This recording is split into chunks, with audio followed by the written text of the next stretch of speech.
Episode 54, Gulches. What do you call an acid with attitude?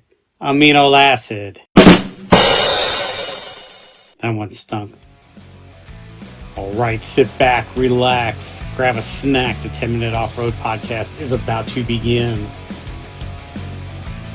Welcome to the 10-Minute Off-Road Podcast. I'm your host, Nikki G. I'm here to inform, entertain, and delight your ear holes with everything off-road for the next 10 minutes or so. Why 10 minutes? Well, that's how long it takes me to come up with these jokes.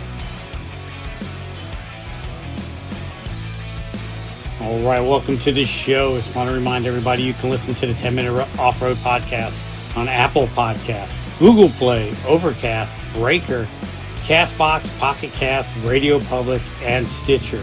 And let me know if you've heard of any of those before, because I haven't, other than Apple Podcasts and Google Play. You know, the one place you can't hear the 10-Minute Off-Road Podcast is on iHeartRadio or Pandora. Because those pricks just don't recognize this as a viable podcast. No matter how many angry emails I send them, they just refuse to reply.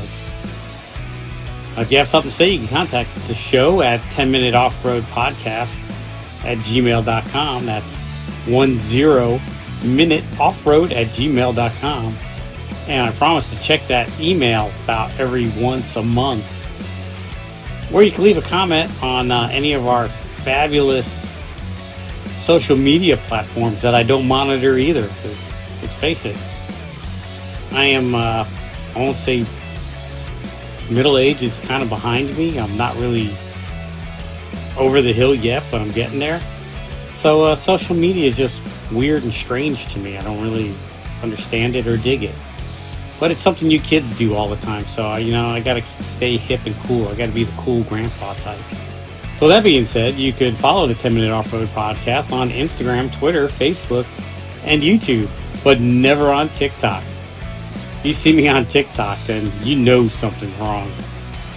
Because all a TikTok is good for is watching girls twerk.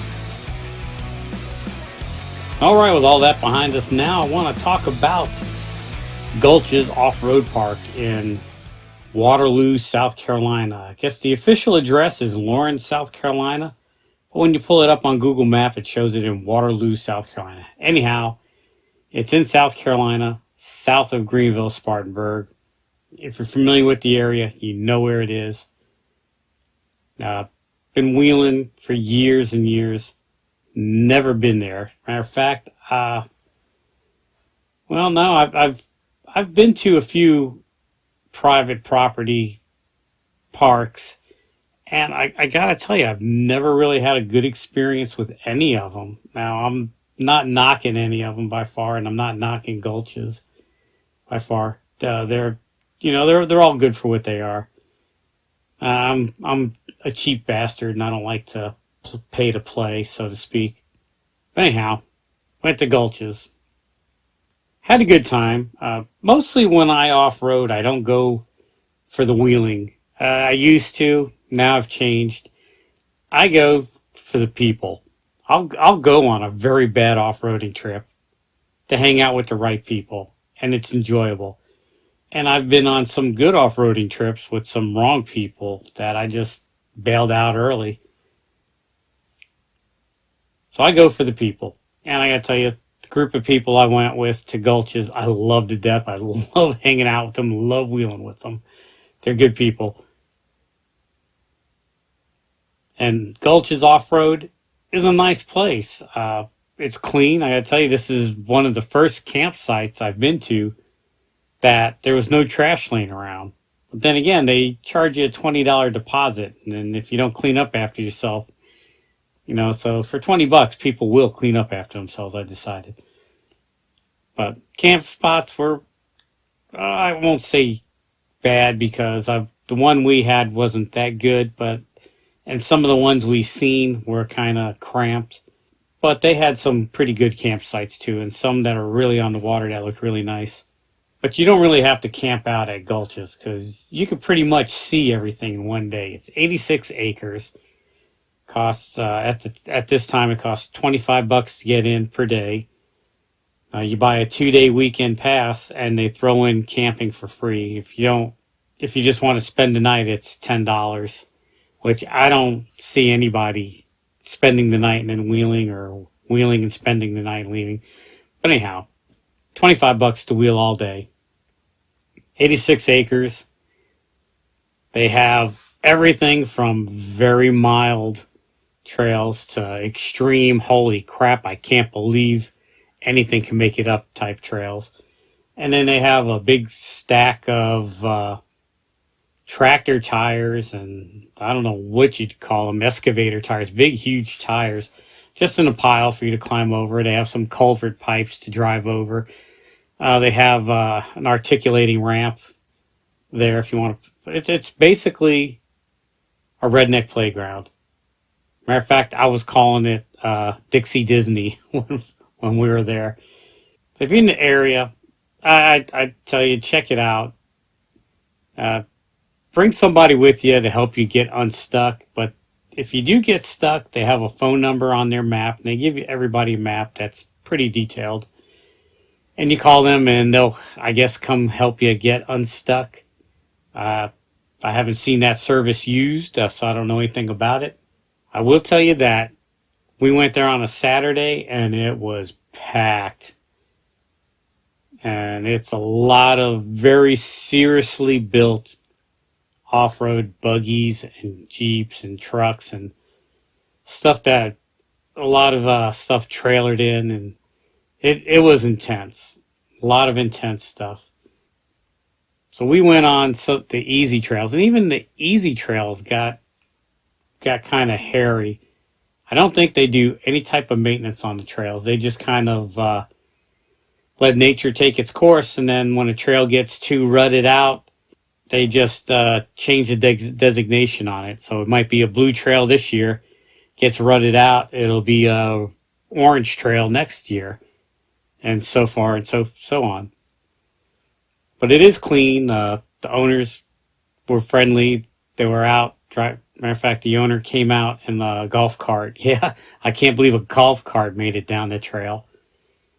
Came out in a golf cart and said hi to us and asked if we were having a good time and all that. And there was a bunch of teenagers on a mule, the Kawasaki mule, not the mule, but I guess that's a goat, but not the livestock mule. But they were driving around. I guess they were looking for trash, and I think they were just out wheeling the boss's vehicle, having a good time. But I think they were out supposed to be doing something. So their presence is there, and it made a difference. So my impression of Gulches, one day is all you need to see it. If you're like me, with a moderately built Jeep, even a stock Jeep can go through. But I gotta tell you, on a dry day, it was wet. And they tell you several times, if you see water, it's deep. I didn't believe that, because we're driving down Easy Trail. I think it was green. Green is the easiest trails. Turned a corner, there was a little mud puddle. I proceeded to go through it, and I'm up to my doors. Boom, it was deep. And they're not lying. When they say, if you see water, it's deep, believe me, it's deep. So the Nikki G official review of Gulches, it was fun. There literally is something for everybody. You can go as wild as you want. There are some really treacherous, strenuous terrain there. And there's some easy terrain, but you are going to get stuck. It's just the way it is. I've seen a buggy going up a rock wall that was stuck winching. I got stuck in mud and had to winch out. I saw a Gladiator stuck on a culvert that had to get pulled out.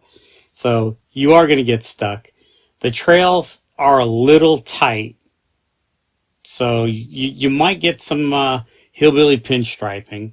If you have a nice new vehicle and you want to keep it nice and shiny, I would say go to Gulches, but be very picky of the trails you choose. If you want to keep your vehicle scratch free. As for me, I said goodbye to my paint job a long time ago. I'll drive through. I scrape trees and tree branches. I tell you, there was one trail, I wish I could remember where it was, what the name of it was. But you literally go in between two trees, and they're not very big trees. They're probably about maybe 5-6 inches around. They're very modest trees, but you have to go in between them, and both trees are scarred up on each side. And I tell you, I barely have enough room to go through. Now my Cherokee, which is I think a little bit wider than most JKs. I don't know about the JLs and the JTs, but I made it through barely. I think I clipped a mirror and folded it in. Man, did I get off the rails. The official review of Gulches. Trails are tight. Even on dry day, it was wet. You're going to have fun. You can go as easy as you like. If you just go on the easy trails, you're only going to be there about 2 hours. And then if you go, that's just the green trails. And if you go on, there's plenty of blue trails that a little bit more difficult, but still doable. And we didn't go on the, I guess the next trails was the orange trails. We didn't do any of those because let me tell you, after getting stuck a few times on the blue and green trails, we were ready to call David. And it does get crowded. So there's always people with big built vehicles buzzing around. If you're intimidated by that, maybe this is not the place for you. But my recommendation is don't worry about what other people think about you. Do your own thing. You know, your vehicle is your vehicle. Be happy with it. Go out there and try it. All right, so I rambled on long enough. Thank you for tuning in. Until next time, this is Nikki G saying, wheel what you got and be happy.